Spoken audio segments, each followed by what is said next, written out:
Okay, so I don't have much in the way of car boot videos at the moment because I've not been picking up much and I've been not going. So I thought, why not do a little room tour or a sort of a collection tour? So yeah, this is what I'm going to be doing, and yeah, take a look. So I'm going to start with some of the consoles at the top here. So this is the PlayStation Vita I picked up just a couple of weeks ago. That's the nice little box. I'm not sure it's a complete box, but it's got some inserts and some manuals and stuff in there. And the Vita, I picked up these two games recently at CEX just to play through. I've not really touched it, if I'm being honest. I think that's some of the problem with some of these things. I pick them up and then I don't end up playing them. But I've played a bit of Resistance, maybe about an hour, and yeah, it's good. It's yeah, it's what it is. I'll keep it for a little bit. Here's my backwards compatible PlayStation 3 that I use for playing most of my retro sort of games on my PS1, my PS2 games, PS3. They're all going through this one system, and that's all linked up to my monitor here. I just swap that over HDMI and we play those kind of games. I've got a Nintendo Switch here that I don't touch at all, which I don't know why I'm keeping. I think I've got about 2 games on it, Mario Kart and yeah, Zelda or something like that, and I just don't have any interest in it unless I'm going on a plane or something, you know. I don't have any interest to play it. A couple of slightly personal games here, and some my original sort of the games that got me into gaming, I'd say originally was Red Faction and the Call of Duty of the first Call of Duty on PC here. So I've got some sealed copies of those games just as a nostalgia thing, and I've actually got a complete boxed PlayStation in the back here. It's the one with the weird aerial cable on it, and that's all in there and kept in very, very nice condition. Going down here, we've got some of my PS2 games. I guess my most interesting ones, I've got like Manhunt 2 here, that's worth a few bob. And I've got a sealed copy of Grand Theft Auto 3 from Japan. That's a slightly bit of a weird one as well. As you see, I'm collecting the Harry Potter games on the PS1 as well, including a very rare Harry Potter and the Philosopher's Stone. And yeah, some Resident Evil games, like Resident Evil Survivor here.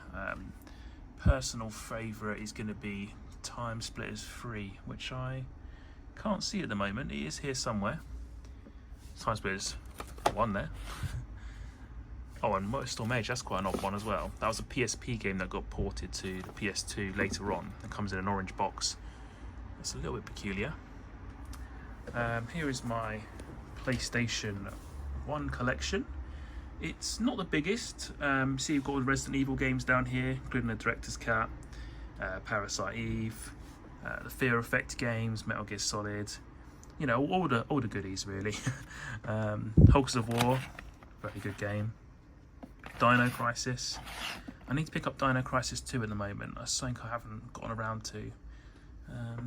Yeah, and I've got a very small PS3 collection just down here, and a couple of Zelda games. I picked this up at the car boot again, paid £1 each for those a while back, and I just don't want to get rid of them because maybe they'll go up in value, maybe I just want to play them at some point.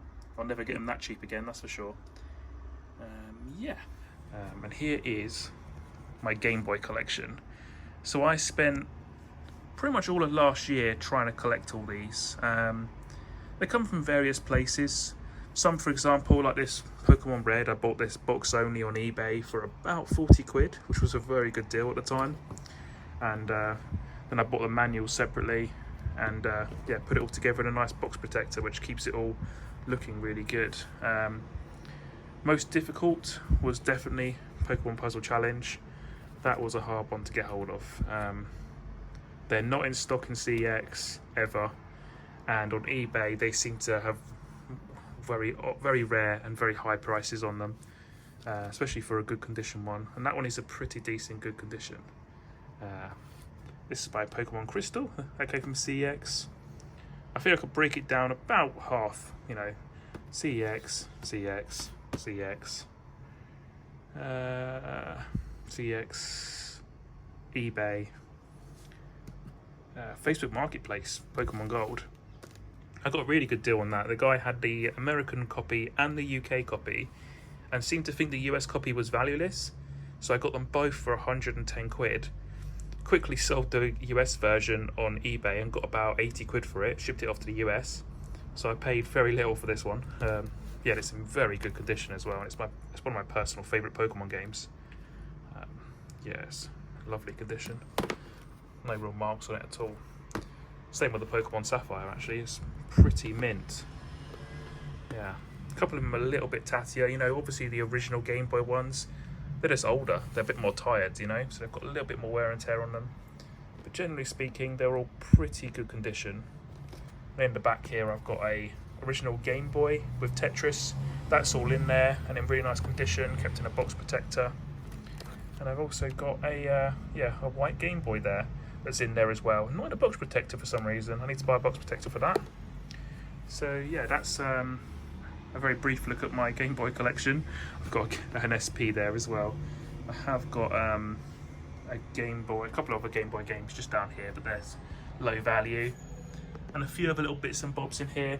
I've got a couple of Hornby double O gauge stuff in here that kind of sits in here most of the time. Now I've got a toddler, it's pretty dangerous to get it out. So it normally just sits in there.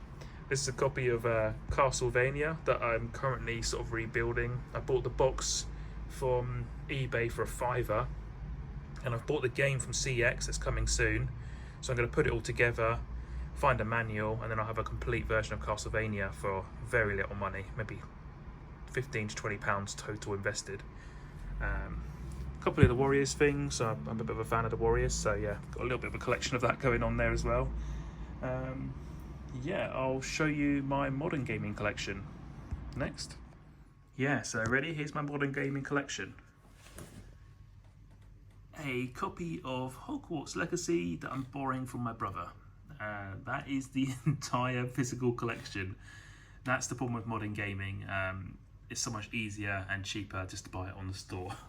So I've also got this pretty cool Starfield controller that I picked up from CX recently, getting ready for Starfield. And I bought this this Xbox One Series X for £100 off Facebook Marketplace, just to play Starfield as well. I'm primarily PlayStation based. Yeah, I've got lots of random controllers and bits and bobs in here. Oh, I've actually got a PS2 around here, but it's not even plugged in. I don't really use it, to be honest. I'm just keeping it for the sake of keeping it. I use the PS3 for everything, really. I've got a couple of PS2 controllers, some Xbox controllers in there. And yeah, here's the gaming collection on the modern gen. I've got 90 hours into FIFA. Yeah, 32 hours into Call of Duty, and just over 1,000 hours into Rocket League. Yeah, so not much really going on the PlayStation. Yeah, playing a bit of Final Fantasy, and yeah, I guess the rest of it is here. There you go. Modern gaming. Wow. That was pretty good. Hope you enjoy that tour. Yeah, some more games here. What a collection, eh?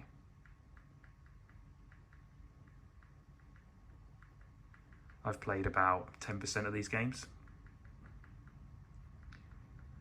Inspiring. Yep. Great. There we go.